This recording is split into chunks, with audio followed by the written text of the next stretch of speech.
And super pakanern secret file ng ating kabisyon na si Yappy.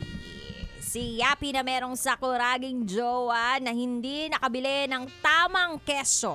Imbis na kesong dilaw, kesong puti ang nabili at nauwi ang lahat sa isang malupet na mukbangan ng spaghetti na pinaghalo ng carbonara. May carbonara pa doon. Hinalo? Oo. Pero enjoy naman daw. Kasi sabi nga nung iba, pag talagang solve na solve ka, ang tawag doon, mesherep. Masarap na. Hindi, mesherep. Masarap? Yeah. Wait lang. Ang awkward pala pag sa lalaki nang gagaling, no? Masarap. Mesherep. Masarap. Ang sarap-sarap ng spaghetti. Ano ba reaction pag mga lalaki? Parang, kunwari sarap. nagkwentuhan kayo, Ganun. nagkwentuhan kayo ng mga kapwa mo mga lalaki. Oo. Tapos, nandun na kayo sa moment na, ay, bro, sarap. Paano nyo yung sinasabi yung ganong feeling? Hindi kasi kami nagkukwentuhan ng ganun eh. Kasi ang mga babae lang naman ang detalyado talaga. Ang sarap talaga kasi ang laki ganun. Kami mga lalaki parang pare okay. Okay lang, ganon. Okay. Ganun. Wala na yung parang, Sa solve, ganon. Hindi, sa babae kasi sinasabi yun. Oh, syempre. Tapos, from the very beginning up until the end. Oo. Pero depende yan. Depende. Depende sa naging partner, Yes. depende sa naging kasalanan sa'yo. Diba? Depende din yung mga detalye yung pabibigay mo. Kung sinaktan ka, ay sasabihin mo talaga, no holds barred. Ay, grabe yun. Hindi ganun kabango. Ganun. Salaula! Sa laula, walang kwento. Diba? Mga ganon. Tama. Hindi. Kami mga lalaki, hindi. Tingin ko lang. Ba- May mga iba, siyempre, pare, ang sarap talaga. Ganun. Depende sa lalaki. Depende sa lalaki, pero kasi ang mga lalaki hindi masyado detalyado. Pare, okay, ayos din. Ganun. Nag-uusap ba ang mga lalaki tungkol sa mga toyo at pagiging dragon ng mga partners? Yan, oo, nag-uusap yan. So ano normally kwentuhan ng mga lalaki sa ganyan? Pare, yung asawa ko, grabe magtuyo yun. Mga ganun. And then normally, ano yung sinasabi ng mga ibang barkada o brother? Wala, ganun din yun sa akin eh. Ganun. Pero tinatawanan lang, ganon. Oo, tinatawanan lang. Hindi kinukutya. Hindi naman, wag mo na kukutsain, pangit din yun. Yun ang magkukos ng away eh. Sa bagay. Siyempre, totoo asawa naman. mo yan eh, di ba? Asawa mo pa rin yan, partner mo pa rin yan, girlfriend mo Jowa. pa rin jowa mo pa rin yan, di ba? Dapat respetuhin. Respetuhin, oo. Mahirap. At bigyan ng magandang imahe pa din sa ibang tao. Yan. Huwag niyong sisiraan. Totoo yan. Kung bongangera, hanggang doon lang yung kwentuhan. Yan. Tapos wala nang ibang mga side comments na nasaktan nga ako ganyan. Totoo yan. Wala nang masyadong ganon para hindi na maglaglagan. Totoo. Kung ano yung mga issues ninyo bilang magjowa, dapat i-resolve niyo yun ng bilang magjowa.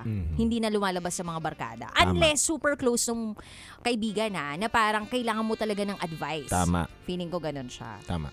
At anyway, dude, eto na ang kabisyo nating nagkomento sa ating SPG Secret File ngayong gabing ito. Sabi ng kabisyo nating nagmamahal kay Titan Jello na itago natin sa pangalan.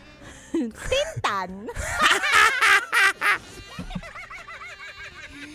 Ang tip doon bilang babae, dapat makilala talaga ng partner ang love language. Kung sakaling nagmamatter talaga sa babae ang pagluluto at kailangang masunod ang recipe niya, mag-research din siya pag may time. At ang maganda rito, ekstrahan niya na. Kung ang keso lang ang pinabili sa kanya, dagdagan niya ng milk tea, kape o comfort food kahit wala pang pinabibili sa kanyang iba. Kasi ang pagkain ay may natural na paraan para makapagpalamig ng ulo ng kahit sino. Advance mag-isip, no? Oo eh. Pero alam mo dude, feeling ko helpful din talaga na yung partner mo yung umi-extra. I mean, hindi umi-extra ng dumadami pa kayo ha. Kumbaga, O may extra ng, kung ito yung pinabili niya lang, parang, ay hindi, dagdagan ko ng ganito, baka magustuhan niya rin to. Yung naiisip ka pa din niya kapag nasa labas siya, na kahit ito lang yung pinabili niya, bibilhan mo pa rin siya ng something para sa kanya. Feeling ko may bonus points, bonus pogi points ka dun sa girl pag ganun. Sa bagay, pwede, no?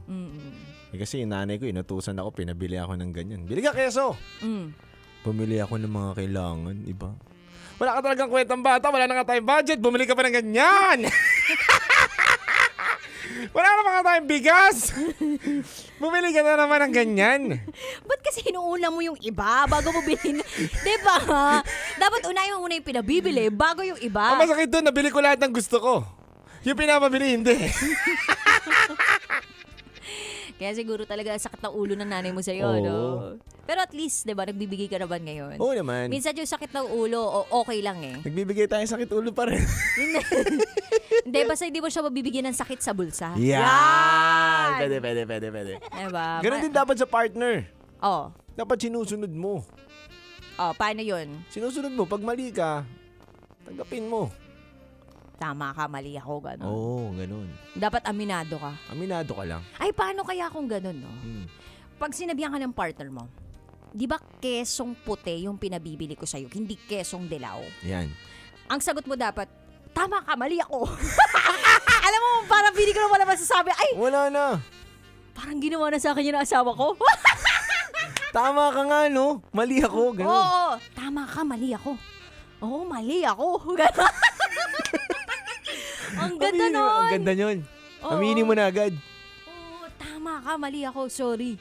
Anong pwede kong gawin para maitama ang mali ko? Yan! Ganda nun. Ganda nun. Gamitin mo yun. Gagawin ko nga yun. Nang babae ka, di ba? Tama ka, mali ako. Nahuli kita, di ba? Tama ka, mali ako. Dude! Hindi pwede yun! Huli ka doon! Nahuli kita, may iba ka. Tama ka, mali ako. Sorry. Pero alam mo, pag ginawa mo yun, Oh. tatamaan ka talaga. Ibang tama yung mangyayari sa'yo, dude. Pag ginawa mo yun. Hindi sa lahat ng pagkakataon applicable yun. Pwede. Mali pala. Mali pala yun. So, hindi pwede yung pag sinabi sa'yo, napapayag ka, mali yun. Mali. Hindi. Dapat dun sa mga bagay lang na, oo, tama siya ka, mali ako. Dapat babalik ta rin yun eh. Oo. Nang babae ka, mali ka, lagi akong tama. Ay, hindi kayo magkakaayos yan. Pag ganun, dude, di kayo magkakaayos. Mali, Ako na mali yun. nagsasabi sa'yo, kung babae, tapos ganun yung sabihin mo, ay, hindi. Basta wag kang aamin. Yun ang Outside, di ko pinakamaganda. lang buka dun. Basta wag kang aamin. Yung damit mo nun, nasa labas na ng gate nyo. Wag kang aamin. Anong ba't hindi ka aamin? Pag nahuli ka, Saan ba to? Ano na pinag-uusapan natin dito? wala, yung Quezon Dilaw. Ayaw kasi inyo. Nasa Quezon Dilaw lang tayo, ah. Baka mamaya mapunta sa Quezong natural yan, ha? Ay, nako. Anyway, Kabisyo, if you wanna share secrets, share to us, raketera@gmail.com. Kami po yung magbabalik para sa programang Rated SPG Top Secrets. Tawag na sa aming Viber number.